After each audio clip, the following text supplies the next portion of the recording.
ஒரு நாட்டுல இருந்து இன்னொரு நாட்டுக்கு அகதியா போறதுன்றதே ரொம்ப மோசமா இருக்கும். இதுவே நார்த் கொரியான்ற நாட்டுல இருந்து பாத்தீங்கன்னா, தான் உயிர பணயம் வச்சு வேற நாட்டுக்கு அகதியா போனா எவ்வளவு கொடூரமா இருக்கும். அண்ட் நார்த் கொரியா பத்தி தெரிஞ்சவங்களுக்கு தெரியும். அந்த நாட்டுல இருந்து யாருமே தப்பிக்க முடியாதுன்றது. அண்ட் அப்படிப்பட்ட நாட்டுல இருந்து தப்பிச்சு நம்ம படத்தோட ஹீரோவும், அவங்க அம்மாவும் பாத்தீங்கன்னா சைனாக்கு வராங்க. அண்ட் சைனாக்கு வந்த இடத்துல பாத்தீங்கன்னா, அவங்க 2 பேரும் நார்த் கொரியால இருந்து தான் தப்பிச்சு வந்தாங்கன்றது அங்க தெரிய வந்துருது. அண்ட் மறுபடியும் பாத்தீங்கன்னா, அவங்க 2 பேரும் அங்க இருந்து தப்பிச்சு வேற நாட்டுக்கு போலான்ற நேரத்துல அவங்க அம்மா அங்க நடந்த ஒரு ஆக்சிடென்ட்ல இறந்துடுறாங்க.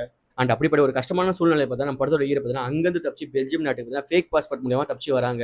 அண்ட் வந்த இடத்துல அவர் என்னெல்லாம் கஷ்டங்கள் படுறாரு, என்னெல்லாம் பிரச்சனைகள் வருது, இது நடுவில் அவர் வர காதல் அண்ட் மறுபடியும் பார்த்தீங்கன்னா அவர் அங்கேருந்து சைனாக்கே டிபார்ட் பண்ணலான்னு பார்க்க அண்ட் இது எல்லாத்தையுமே சமாளிச்சு அவர் எப்படி அங்கே சர்வே பண்றாருன்னு சொன்ன ஒரு மோட்டிவேஷனான சர்வைவல் பயணம் தான் இந்த படமே. இந்த படத்தை நமக்கு எமோஷனாக கனெக்ட் பண்ணதுக்கான ஒரு முக்கியமான காரணம் பார்த்தீங்கன்னா இந்த படத்தோட ஸ்கிரிப்ட் பார்த்தீங்கன்னா ஒரு நான் லீனியர் ஃபார்ம்ல கொண்டு போனது தான். ஃபார் எக்ஸாம்பிளுக்கு நம்ம படத்தோட ஹீரோ பார்த்தீங்கன்னா சைனாலேருந்து தப்பிச்சு பெல்ஜியம் நாட்டுக்கு வந்தாலும் அங்கே அவர் சர்வே பண்ணுறதுக்கான பணம் அவர்கிட்ட இருந்தாலும் பார்த்தீங்கன்னா அந்த பணத்தை சுற்றி ஒரு கதை ஒன்று எமோஷனாக கொண்டு போயிருப்பாங்க.